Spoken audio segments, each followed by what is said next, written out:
Hello guys, ए plus प्रतिभा classes में आपका फिर से स्वागत है। तो आज बात करने वाले हैं हम अंतर प्रवाहित नदियों के बारे में। तो आप हेडिंग लगा लीजिए, अपनी हेडिंग है आज अंतर प्रवाहित नदियां, सागर, झील, तालाब, ये सारी बातें हम कर रहे थे। आज लगा लीजिए हेडिंग से पहले पश्चिमी बनास, साबरमती है, राजस्थान की नदी प्रणाली, उनका जलग्रहण क्षेत्र हम बात कर चुके हैं। आज बात करते हैं अंतर प्रवाही, जो अंदर ही अंदर प्रवाहित होकर खत्म हो जाती हैं, सागर महासागरों तक नहीं पहुंच पाते। लगा लीजिए इसमें घग्गर है, जैसे कि साबी रूपा रेली सारी।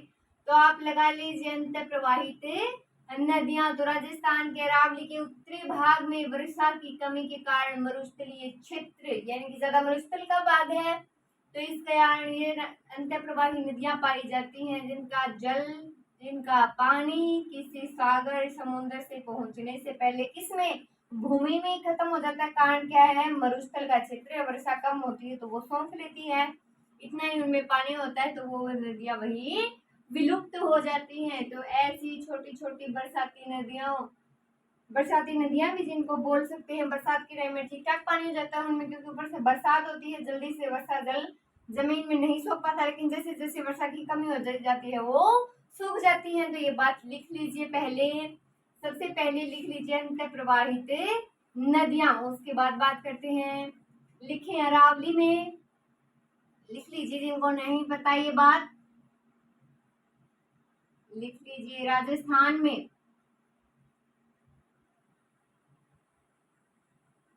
राजस्थान में अरावली के उत्तरी पश्चिमी भाग में लिखें, अरावली के उत्तरी पश्चिमी भाग में, अरावली के उत्तर पश्चिमी भाग में वर्षा की कमी, लिख लीजिए,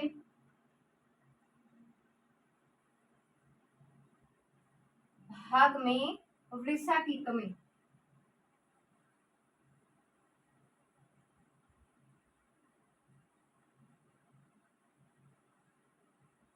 वर्षा की कमी एवं मरुस्थलीय क्षेत्र होने के कारण, लिखें मरुस्थलीय क्षेत्र,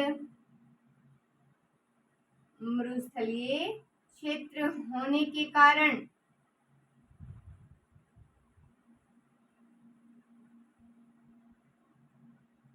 अंतर प्रवाही नदियां पाई जाती हैं, अंतर प्रवाही नदियां पाई जाती है, पाई जाते हैं। तो इनका जल किसी सागर या समुद्र में पहुंचने से पूर्व ही भूमि में विलुप्त हो जाता है। लिख लीजिए इनका जल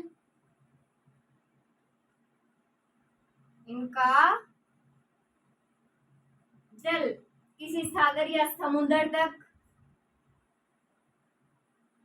किसी सागर या समुद्र तक पहुंचने से पहले ही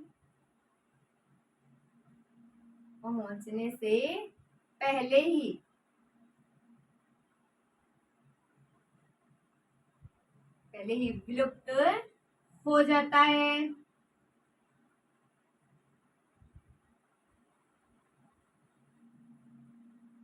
लिख लीजिए विलुप्त हो जाता है।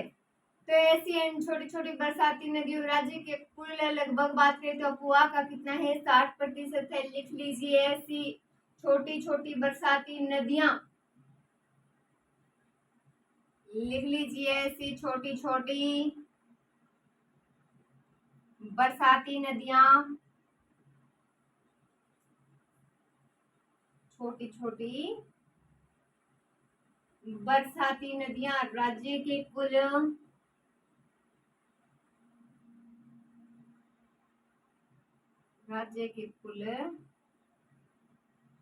अफवाह का लगभग 60% है। तो देखिए राजस्थान में अरावली के उत्तरी पश्चिमी भाग में, किस भाग में, उत्तरी पश्चिमी भाग में वर्षा की कमी एवं मरुस्थलीय क्षेत्र, तो वर्षा की कमी हो गई, मरुस्थल का क्षेत्र हो गया सूखा। तो मरुस्थलीय क्षेत्र होने के कारण अंतर प्रवाही नदियां वहां पर पाई जाती हैं। तो इनका जल किसी सागर या समुद्र तक पहुंचने से पहले ही विलुप्त का मतलब है खत्म हो जाता है। तो ऐसी छोटी छोटी बरसाती नदियां राज्य के कुल अपवाह का लगभग 60% है। आगे बात करते हैं, लगा लीजिए आप, सबसे पहले लगाइए घग्गर नदी। बात करते हैं घग्गर नदी के बारे में।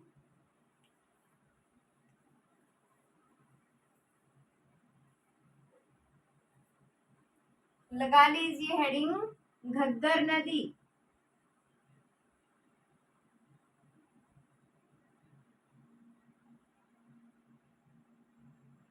तो घग्गर नदी की बात करें तो काली जो बंगा पीली बंगा से बहते सारे इसके किनारे विकसित हुई, बाद में पोर्ट पास चली जाती है। प्राचीन प्रवाह तलवाड़ा झील से, टिब्बी तहसील से, शिवालिक हिमालय से स्टार्ट होती है। सारी बातें हम बात करने वाले हैं घग्गर में। तो आप लगा लीजिए घग्गर नदी। तो अगर कुल लंबाई की बात, तो सबसे पहले आप ये सुन लीजिए कि प्राचीन में इसे क्या कहा जाता था। प्राचीन समय में कहा जाता था इसे सरस्वती। कौन सी नदी कहा जाता था? घग्गर का ही अन्य नाम सरस्वती नदी है। तो इसका उद्गम जो है हिमालय की कौन सी पहाड़ियां, बताइए? शिवालिक। कौन सी पहाड़ियां हैं? शिवालिक पहाड़ियों से होता है। और बात की जाए इसके बारे में तो हनुमानगढ़ जिले की टिब्बी तहसील से अगर बात की जाए तो राजस्थान में परवेश। तो इसके बाद हनुमानगढ़ है, फिर गंगानगर। गंगानगर के छोड़कर अनूपगढ़ के जो अब क्षेत्र हैं उनमें होती हुई बाढ़ के समय तक इसका पानी जो पाकिस्तान में पड़ता है, पोर्ट अब्बास स्थान है, वहां पर ये चली जाती है। तो देख लीजिए एक बार, डायग्राम से समझेंगे घग्गर नदी में।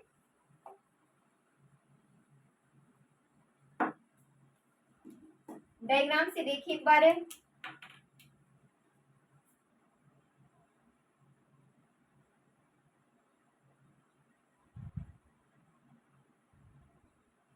ये है शिवालिक।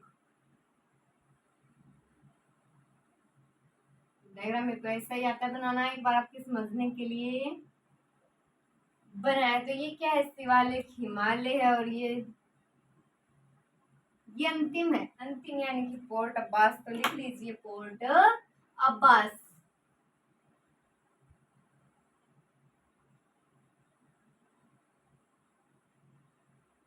कौन सा स्थान है? पोर्ट अब्बास। तो देख लीजिए स्टार्टिंग हिमालय है, नाम है शिवालिक। क्या नाम है? शिवालिक हिमालय। शिवालिक हिमालय से निकली। प्राचीन नाम सरस्वती। तो ये आ गया यहाँ हनुमानगढ़ मान लीजिए। तलवाड़ा झील है यहाँ पर, देखिए तलवाड़ा झील। और इससे जस्ट पहले कौन सी? हनुमानगढ़ की टिब्बी तहसील। तो लिख लीजिए यहाँ टिब्बी तहसील। क्या है? टिब्बी तहसील है। तो काली बंगा पीली बंगा सभ्यताएं इसके किनारे विकसित हुई, ये बात लिख लीजिए।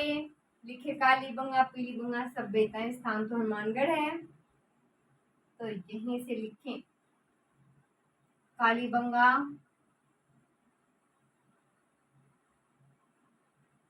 काली बंगा पीली बंगा,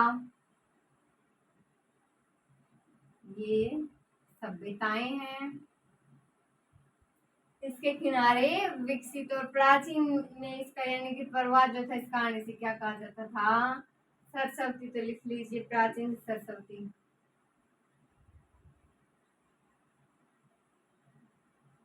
जिसको नोट करना है वो कर लीजिए। उसके बाद हम इसकी लंबाई देखते हैं, इसके बारे में सारी बातें पढ़ते हैं। तो लगाइए हेडिंग घग्गर नदी में, नोट करना वो फटाफट नोट करें।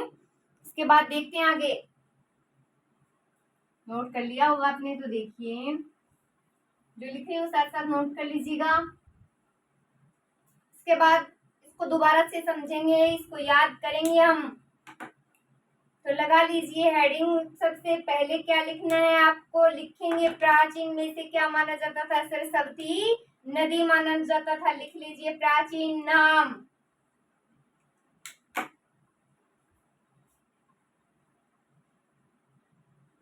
प्राचीन नाम लिखें सरस्वती, सरस्वती प्राचीन नाम लिख लीजिए सरस्वती। तो इसका उद्गम हिमालय की शिवालिक पहाड़ियां हैं। उद्गम लिख लीजिए शिवालिक पहाड़ियां, उद्गम में लिखें शिवालिक पहाड़ियां।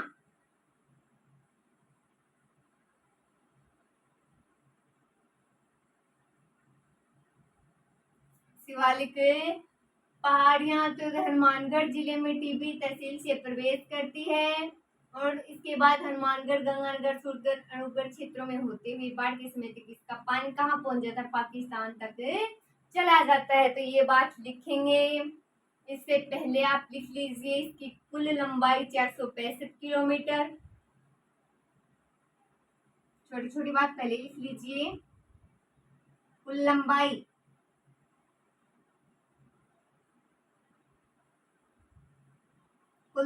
है 465 किलोमीटर। तो यह देश में अंतः प्रवाह की सबसे लंबी नदी है। लिख लीजिए अंतः प्रवाह की सबसे लंबी नदी है, अंतः प्रवाह की सबसे लंबी नदी, सबसे लंबी नदी अंतः प्रवाह की सबसे लंबी नदी है। तो इसके प्रवाह को स्थानीय भाषा में क्या कहा जाता है, नाली कहा जाता है और नदी को मृत नदी भी कहा जाता है, डेड रिवर। क्योंकि इसका पानी जो बरसात की दृष्टि से ही महत्वपूर्ण मान लीजिए आप, बरसाती नदियां हैं। तो ये बात लिखेंगे, पहले आप इतनी बात नोट कर लीजिए कि प्राचीन नाम तो है सरस्वती। क्या नाम है प्राचीन, प्राचीन नाम है सरस्वती। उद्गम शिवालिक पहाड़ियां, ये शिवालिक हिमालय, कुल लंबाई 465 और अंतः प्रवाह की सबसे लंबी नदी है, अंतः प्रवाह की सबसे लंबी नदी है। अब लिखिए, यह हनुमानगढ़ जिले में टिब्बी तहसील से प्रवेश करती है। यह हनुमानगढ़ जिले में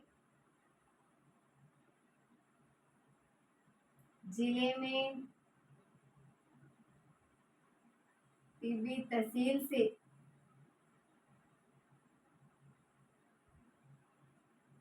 प्रवेश करती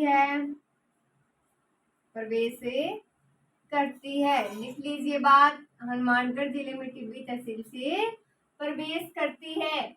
बाद में हनुमानगढ़ के बाद हनुमानगढ़ तत्पश्चात लिख सकते हैं। हनुमानगढ़ जो भाषा आपको आसान लग रही है उसमें लिख लीजिए हनुमानगढ़, गंगानगर के सूरतगढ़, लिखें गंगानगर के सूरतगढ़, गंगानगर के सूरतगढ़, सूरतगढ़ अनूपगढ़ क्षेत्र में होते हुए, लिखें अनूपगढ़, अनूपगढ़ क्षेत्र में होते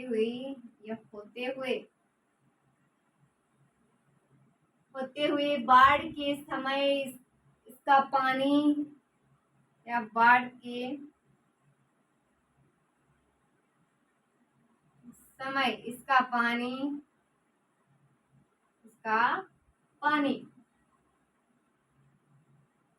पाकिस्तान के पोर्ट अब्बास तक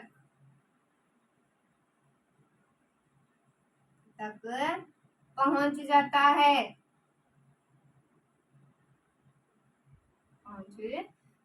नोट कीजिए ये बात।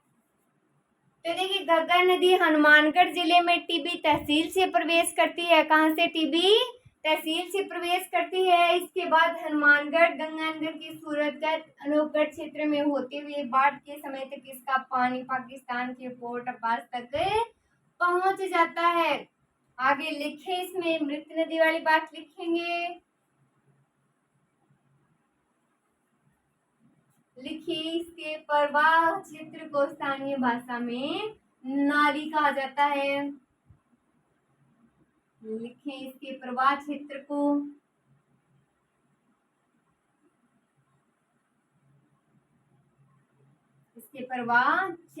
स्थानीय भाषा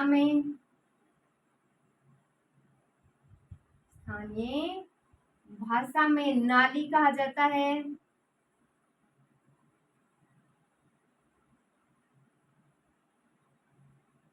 क्या कहा जाता है? नाली कहा जाता है।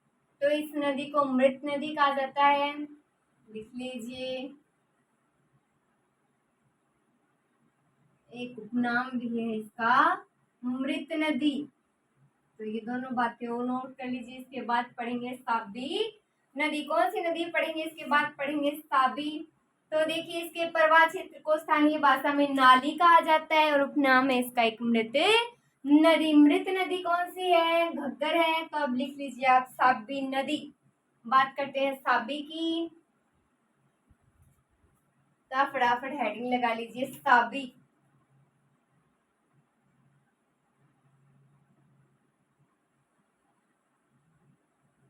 साबी में लिखें तो साबी जो है जयपुर जिले में कौन सी पहाड़ियां? सेवर की पहाड़ियां, सेवर की पहाड़ियों से इसका उद्गम है। और बानसूर, बहरोड, किशनगढ़, मुंडावर, तिजारा तहसीलों में बहती हुई पटौदी हरियाणा में वो विलुप्त हो जाती है। तो मुगल काल में यह नदी अलवर जिले में बाढ़ के लिए कुख्यात, एक विख्यात होता है, प्रसिद्ध और एक कुख्यात, यानी कि उसका उल्टा मान सकते हैं। विख्यात का एक अच्छा और एक बुरा। प्रसिद्ध अच्छा है, कुख्यात बुरा। तो देखिए, साबी नदी लिख लीजिए। लिखें, जयपुर जिले में सेवर की पहाड़ियों से उद्गम। उद्गम लगाइए। उद्गम लगाकर उसमें आगे लिखें, जयपुर जिले में सेवर की पहाड़ियों से। जयपुर जिले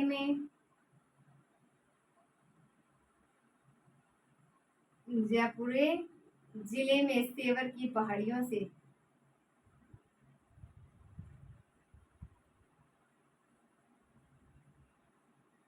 सेवर की पहाड़ियों से। तो यहाँ से बानसूर, बहरोड, किशनगढ़, ये बात लिख लीजिए। लिखिए कहाँ? जयपुर जिले में सेवर की पहाड़ियों से हो गया उद्गम। तो लिखिए यहाँ से यह है बानसूर।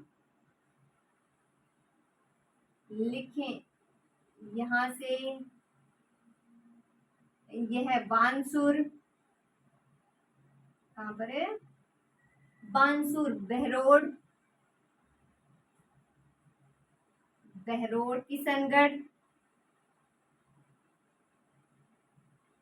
किशनगढ़, मुंडावर,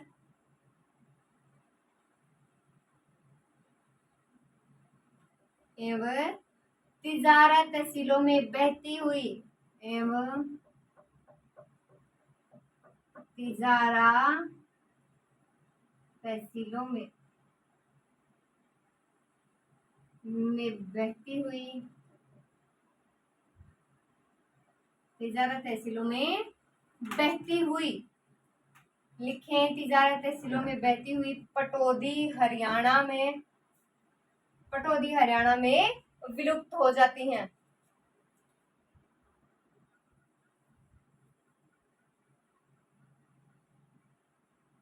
पटौदी हरियाणा में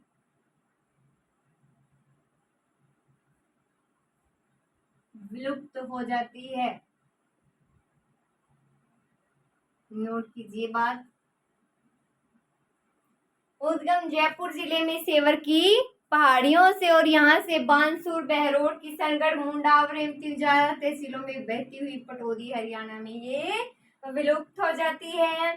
तो मुगल काल में अलवर जिले में ये बाढ़ के लिए कुख्यात थी। लिख लीजिए मुगल काल में यह नदी, इसी में लिख लीजिए, नीचे आ जाएगा। लिखे मुगल काल में, कारण थी, ये लिख लीजिए। मुगल काल में अलवर जिले में, अलवर जिले में यह नदी बाढ़ के लिए कुख्यात थी। बाढ़ के लिए कुख्यात थी। के बाद पढ़ेंगे रूपारेल। तो देखिए उद्गम जयपुर जिले में सेवर की पहाड़ियों से, और यहाँ से बानसूर, बहरोड की संकट, मुंडा और इम्तिजारा तहसीलों में बहती हुई पटौदी हरियाणा में विलुप्त हो जाती है। और मुगल काल में अलवर जिले में नदी बाढ़ के लिए कुख्यात थी। तो बाढ़ यानी कि नुकसान का कारण है, तो हम इसे प्रसिद्ध नहीं बोल सकते, विख्यात नहीं बोल सकते, कुख्यात ही कहेंगे। तो देखिए रूपारेल और वराह नदी पढ़ते हैं, लगा लीजिए रूपारेल।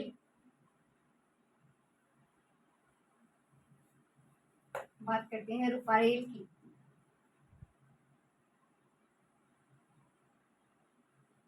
लिखें रूपारेल या वराह। कौन सी नदी है रूपारेल या वराह नदी? तो ये नदी अलवर जिले के थानागाजी की उदयनाथ पहाड़ी, तो उदयनाथ पहाड़ी से निकलेगी, अलवर भरतपुर 2 जिलों में प्रवाहित होती हुई कुशलपुर गांव कहाँ पर है? भरतपुर में है, वहां विलीन हो जाएगी।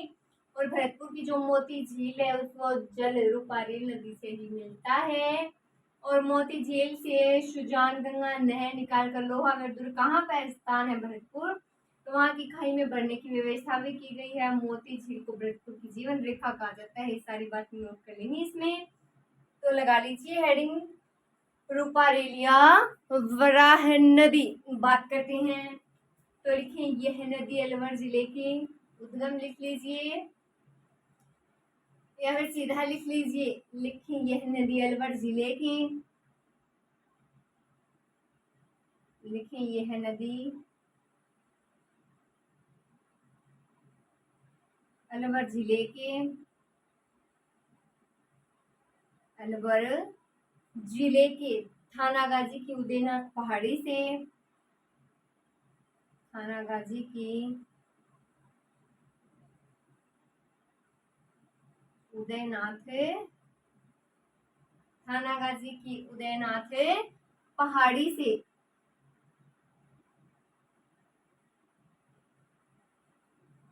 थानागाजी की उदयनाथ पहाड़ी से निकलकर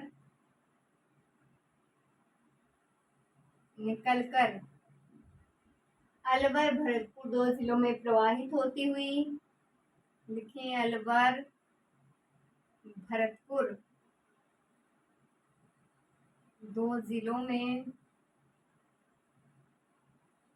2 जिलों में प्रवाहित होती हुई,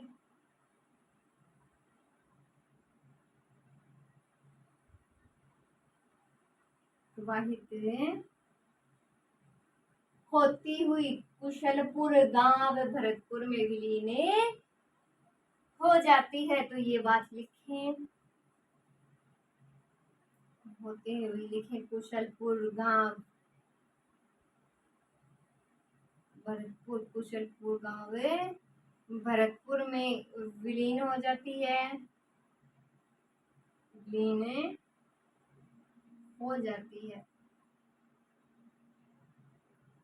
तो रूपारेल वराह नदी पढ़ रहे हैं, कौन सी नदी? रूपारेल या वराह नदी भी इसको बोलते हैं। तो नदी कहाँ से निकलती है देखते हैं। तो यह नदी जो है अलवर जिले के थानागाजी, अलवर जिले के थानागाजी की उदयनाथ पहाड़ी से निकल कर अलवर और भरतपुर 2 जिलों में प्रवाहित होती हुई कुशलपुर गांव भरतपुर में विलीन हो जाती है।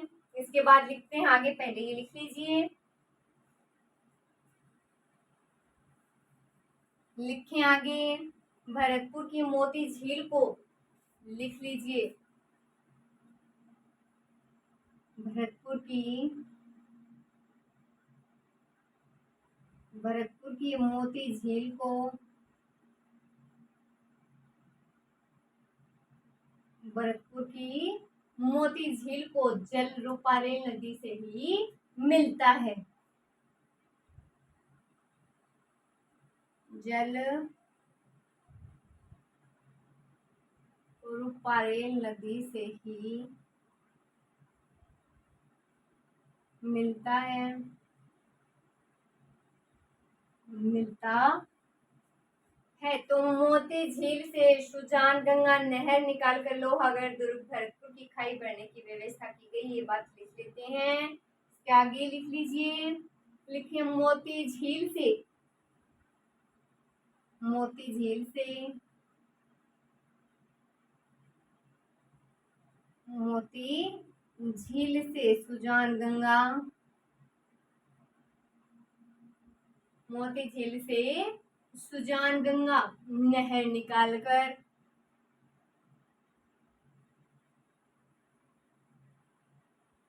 नहर निकालकर लोहागढ़ दुर्ग भरतपुर,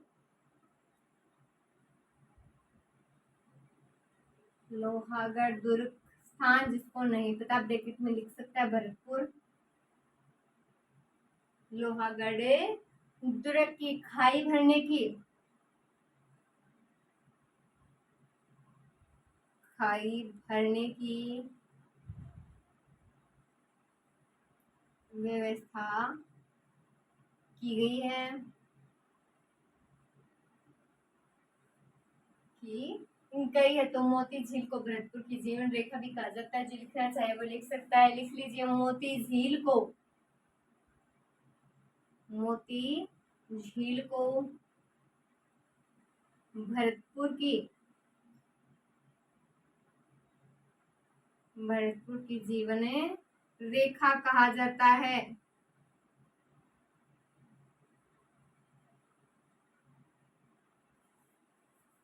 तो क्या कहा जाता है? मोती झील को भरतपुर की जीवन रेखा कहा जाता है। भरतपुर की मोती झील को जल रूपारेल नदी से ही मिलता है। कहाँ से मिलता है? रूपारेल नदी से ही मिलता है। तो मोती झील से सुजान गंगा नहर निकालकर लोहागढ़ दुर्ग की खाई भरने की व्यवस्था की गई। और मोती झील को भरतपुर की जीवन रेखा कौन सी नदी है? मोती झील। लिखें, आगे लिख लीजिए कांतली नदी। बात करते हैं कांतली की।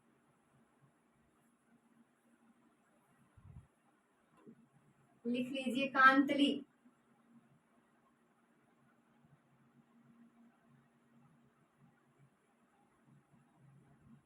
कांतली नदी तो शेखावाटी की प्रमुख नदी है। उद्गम इसका सिक्कर जिले में जो खंडेला की पहाड़ियां वहां से है। और अपुआ क्षेत्र तोरावटी बेसिन कहलाएगा इसका। तो झुंझुनू चूरू सीमा के नजदीक ये वहीं पर विलीन हो जाती है। इसके किनारे गणेश्वर सभ्यता और लोहयुगीन जो सुनारी सभ्यता स्थान था उसका झुंझुनू वो स्थित है। ये बात लिखेंगे कांतली में। सबसे पहले लिख लीजिए शेखावाटी की यह प्रमुख नदी है। लिखें शेखावाटी की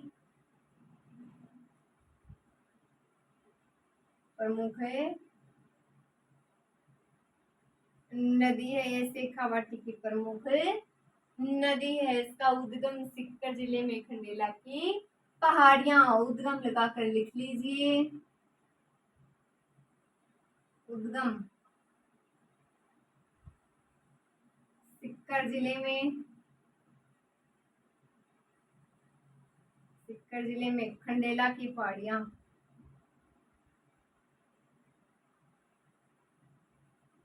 सिक्कर जिले में खंडेला की पहाड़ियां, ये हो गया उद्गम। और इसका जो अपवा क्षेत्र वो तोरावाटी बेसिन कहलाता है। लिख लीजिए इसका अपवा क्षेत्र। लिखें इसका अपवा क्षेत्र।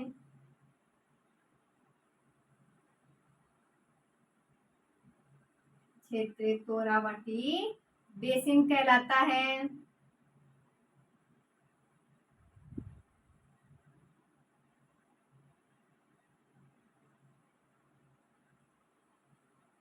अपवा क्षेत्र तोरावाटी बेसिन कहलाता है। तो झुंझुनू चूरू सीमा के नजदीक ये है में विलीन हो जाती है। ये बात लिख लीजिए। लिखें झुंझुनू चूरू सीमा के नजदीक, झुंझुनू चूरू सीमा के नजदीक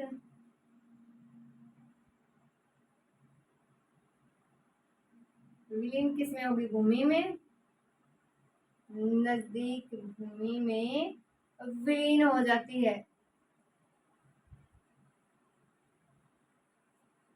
विलीन हो जाती है। तो शेखावाटी की प्रमुख नदी है कांतली, और उद्गम सीकर जिले में खंडेला की पहाड़ियां हैं। तो इसका अपवा क्षेत्र तोरावाटी बेसिन कहलाता है। चूरू झुंझुनू की सीमा के नजदीक या भूमि में विलीन हो जाती है। और इसके किनारे सीकर जिले में प्राचीन सभ्यता गणेश्वर और लोहयुगीन पुरास्थल सुनारी झुंझुनू स्थित है। लिखेंगे, लिखें इसके किनारे सीकर जिले में, लिखें इसके किनारे सीकर जिले में, कहाँ पर है? सीकर जिले में। तो इसके किनारे सीकर जिले में प्राचीन सभ्यता या प्राचीन गणेश्वर सभ्यता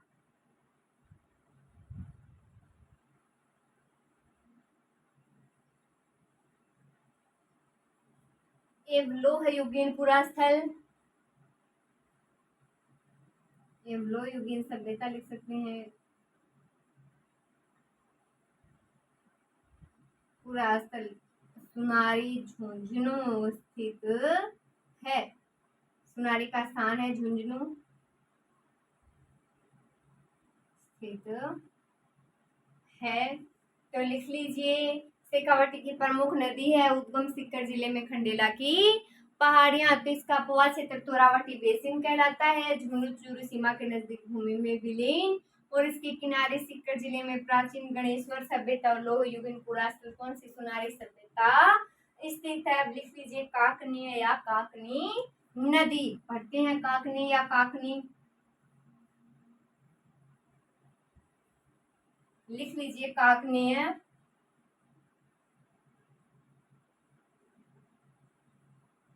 काकनी या काकनी नदी।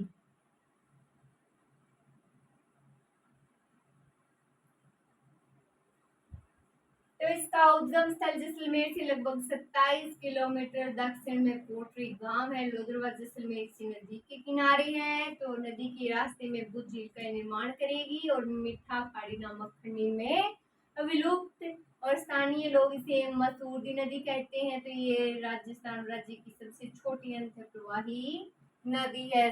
लिखेंगे बात, लिखें उद्गम, काकनी में लिख लीजिए उद्गम। तो उद्गम लिख लीजिए जैसलमेर से लगभग 27 किलोमीटर दक्षिण में कोटरी गांव।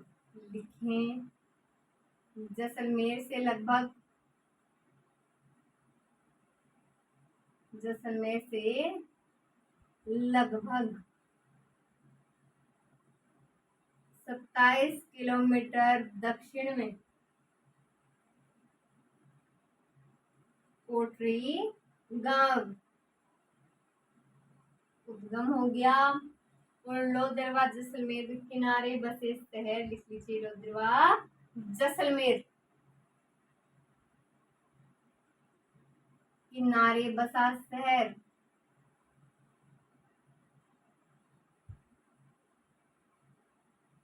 लोदरवा जैसलमेर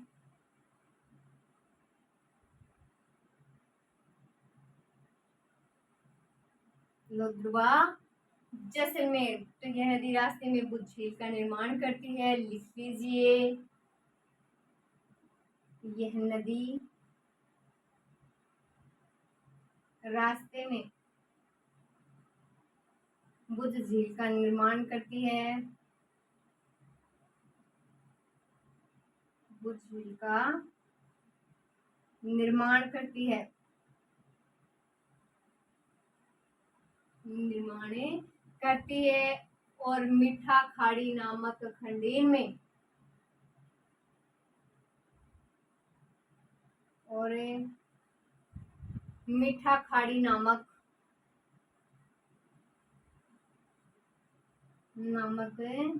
खंडेर में विलुप्त हो जाती है।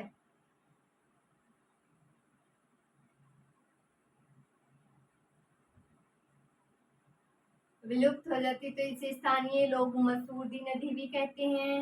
लिखें, स्थानीय नाम है मसूरदी नदी।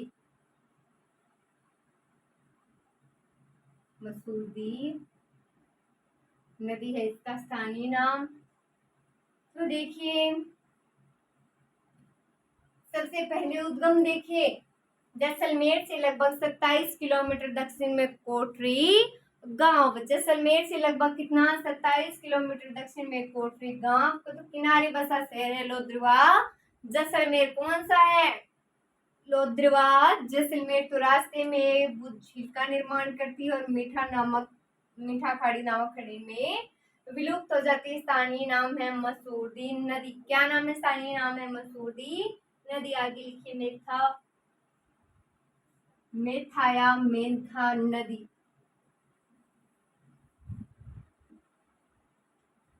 लिख लीजिए, मेथा नदी।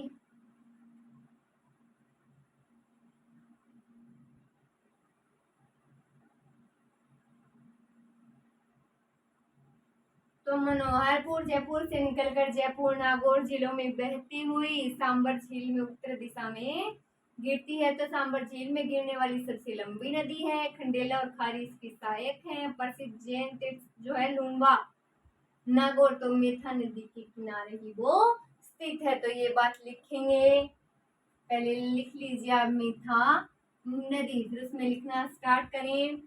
लिखिए, मनोहरपुर जयपुर से निकलकर, उद्गम में देखते हैं।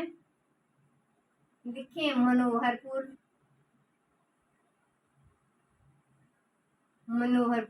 जयपुर। मनोहरपुर से निकलकर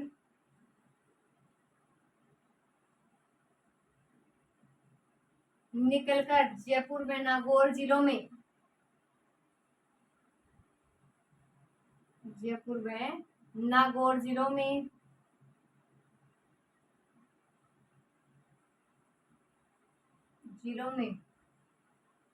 प्रवाहित होती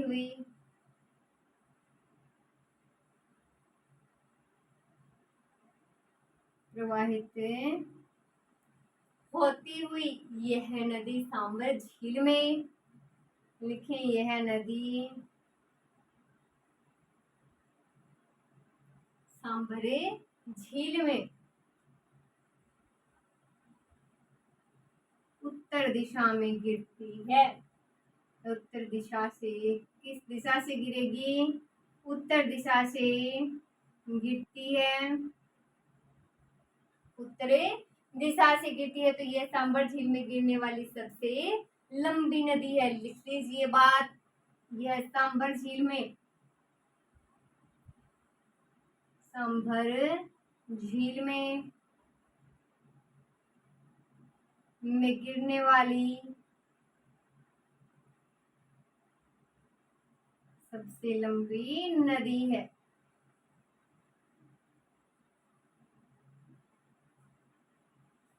सबसे लंबी नदी है। तो सहायक नदियां कौन कौन सी हैं, खंडेला और खारी इसके सहायक नदियां हैं। लिख लीजिए, सहायक नदियां लगाकर लिखें। सहायक नदियों में क्या लिखना है, खंडेला और खारी। लिख लीजिए,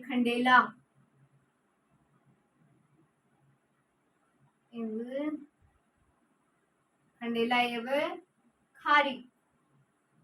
तो इसकी सहायक तो प्रसिद्ध जैन तीर्थ लूणबा नागौर मेथा नदी के किनारे स्थित है। ये बात और लिख लीजिए। लिखें, प्रसिद्ध जैन तीर्थ,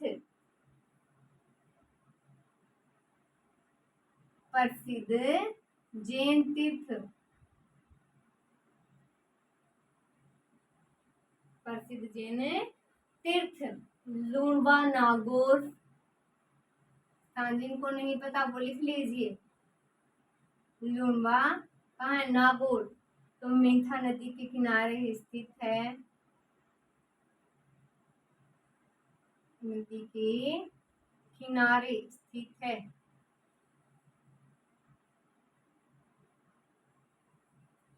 तो देखिए, मेथा नदी उद्गम है मनोहरपुर जयपुर से निकलकर जयपुर व नागौर जिलों में प्रवाहित होती हुई यह नदी सांबर झील में उत्तर दिशा से गिरती है। तो यह सांबर झील में गिरने वाली सबसे लंबी नदी है। सांबर झील में गिरने वाली सबसे लंबी नदी सहायक नदी है खंडेला एवं खारी।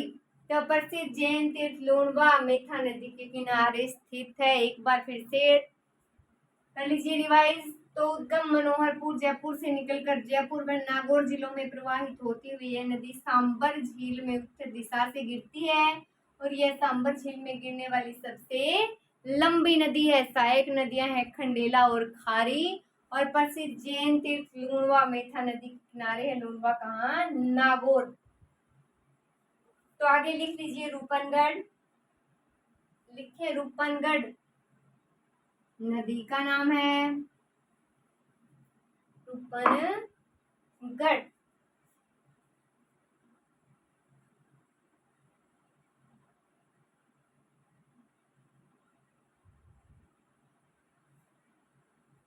तो बात करते हैं रूपनगढ़ की।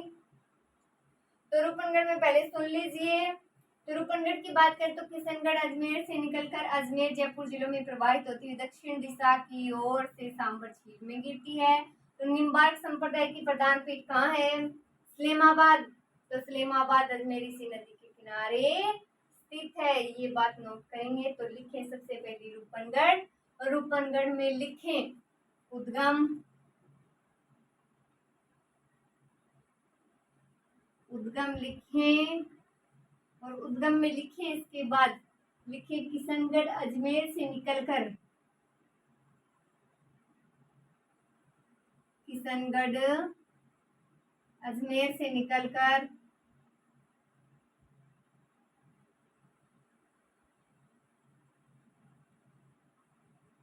अजमेर से निकलकर अजमेर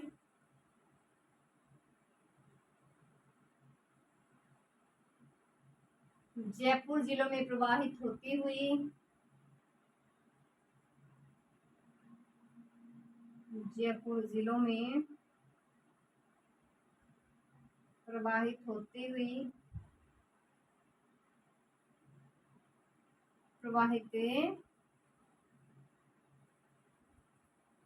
हुई दक्षिण दिशा की ओर से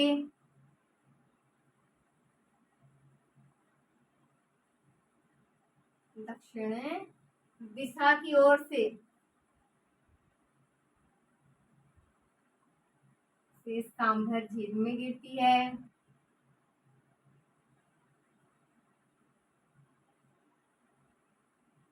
सांभर झील में गिरती है। निम्बार्क संप्रदाय वाली बात और लिख लीजिए। लिखिए निम्बार्क संप्रदाय की प्रधान पीठ। आराम से लिखें।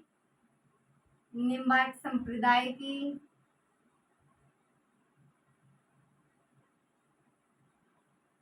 प्रधान पीठ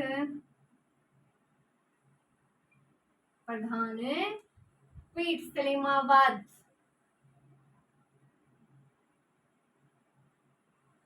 में लिख लीजिए। इसी नदी के किनारे स्थित है।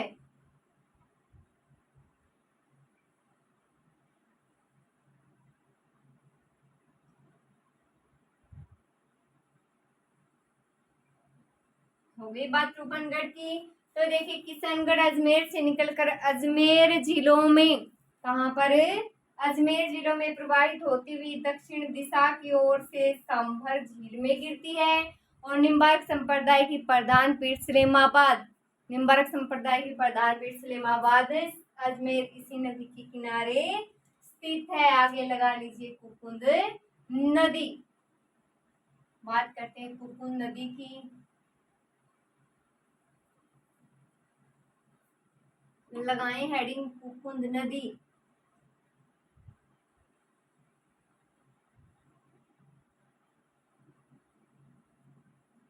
तो भरतपुर जिले में प्रवाहित तो इस नदी पर बयाना भरतपुर में बालीठा बांध बनाया गया है और इसमें एक बात में सिर्फ नोट लगा कर लिखेंगे। तो लिख लीजिए इतनी बात। भरतपुर जिले में प्रवाहित इस नदी पर, देखिए भरतपुर जिले में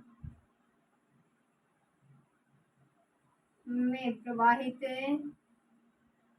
इस नदी पर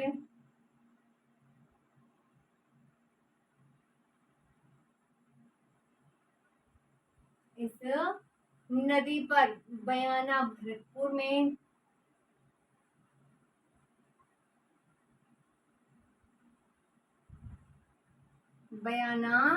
भरतपुर में बंद बारेठा बांध बनाया गया है।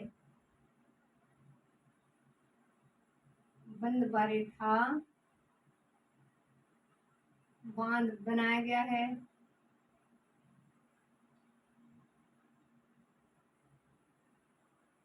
तो नोट लगाकर इसमें क्या बात लिखनी है। तो जो द्रव्यवती नदी जयपुर शहर के समीप स्थित नाहरगढ़ पहाड़ी से निकलकर जयपुर शहरों के बीचों बीच बहती है, इसे अमानिशा नाला कहते हैं। प्रदूषण मुक्त कराने के लिए इसे सौंदर्य सरकार द्वारा टाटा ग्रुप शंघाई अर्बन जो कंस्ट्रक्शन है, तो कंस्ट्रक्शन ग्रुप सिंगापुर नदी की तर्ज पर रिवर फ्रंट द्वारा बनाया जा रहा है, जो इसका अधिकांश कार्य जो पूरा भी हो चुका है। एक बार ऐसे क्वेश्चन नहीं आएंगे, आप इतना नोट करें। कुकुन नदी में नहीं लिख रहे वो बात, तो कुकुन नदी में क्या लिखना है, भरतपुर जिले में प्रवाहित, कहाँ, भरतपुर जिलों में प्रवाहित इस नदी पर बयाना भरतपुर में बंद बारेठा बांध बनाया गया है। Thank you so much.